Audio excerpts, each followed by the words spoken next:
只因半轴断两半，无奈当地没配件，要问这是怎么办？车床切削和电焊。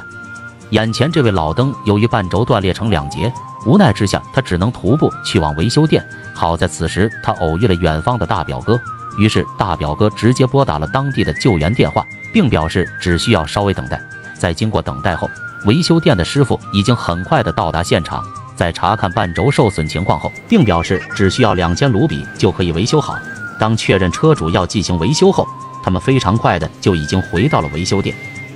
此时可以清晰的看到半轴的损坏情况还是非常严重的，但是这却难不住技精湛的维修师傅。首先他先测量出半轴整体的长度，然后像维修这种断裂面比较刁钻的半轴，师傅采用的方式肯定是移花接木。为了降低加工难度，首先师傅先利用乙炔对半轴进行加热，接下来的工序就是要将断裂的位置给裁切下来。在这个裁切过程中，为了确保花件轴的尺寸不会变短，师傅在裁切时那也是小心翼翼。终于在经过他的一番努力下，断裂的位置已经被裁切下来。接下来师傅就需要利用车刀将半轴不平整的裁切面给裁切平整，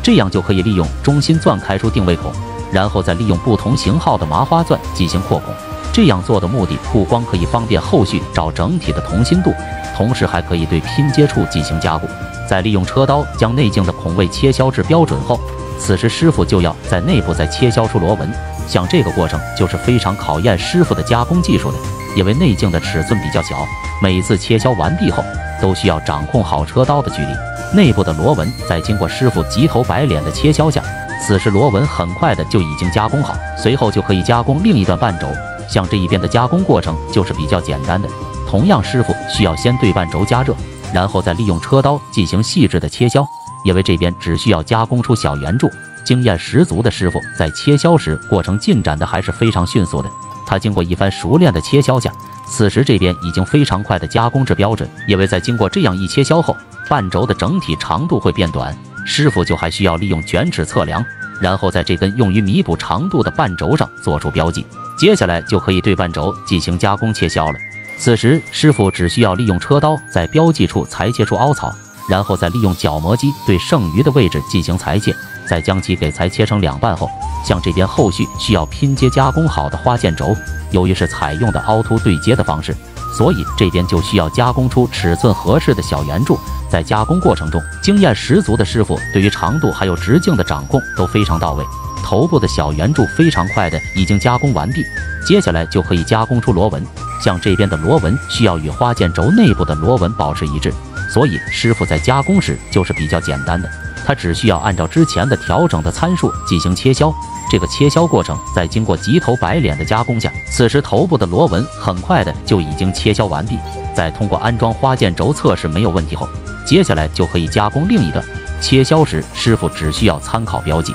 通过逐渐的切削，慢慢的将半轴的长度加工至合适。因为这边需要加工出圆孔，所以在将端面切削平整后，师傅就可以先开出定位孔，然后再依次更换大号的麻花钻进行扩孔，将孔位的长度加工至合适。对于内径的掌控，师傅还需要利用车刀进行细致的切削，在将孔位的尺寸切削至合适后，紧接着就可以将其拼接到一起。像花件轴这边由于是采用螺纹拼接的，所以师傅们只需要将其给紧固好，而另一边是采用的过营配合，这就需要大锤80进行敲击。拼接过程中，师傅在利用大锤80敲击了21下后，此时半轴就已经拼接完毕了。像这2段拼接处，接下来只需要利用电焊进行焊接。首先师傅先在拼接处切削出了坡口，这样就可以增大焊接面积。在焊接过程中，经验十足的8级焊工，他通过熟练的操作下，此时2段拼接处就已经非常快的焊接完毕了。接下来只需要再将表面不平整的焊点给切削平整就可以了。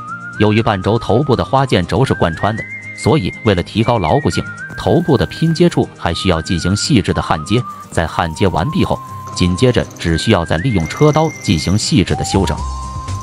这根断裂的半轴在经过师傅急头白脸的维修下，现在就已经非常快的维修完毕了。此时焦急的车主心中的大石头已经落地，他熟练的给予维修师傅相应的工时费。现在大家感觉师傅的加工技术如何呢？如果有10分，大家愿意给多少分呢？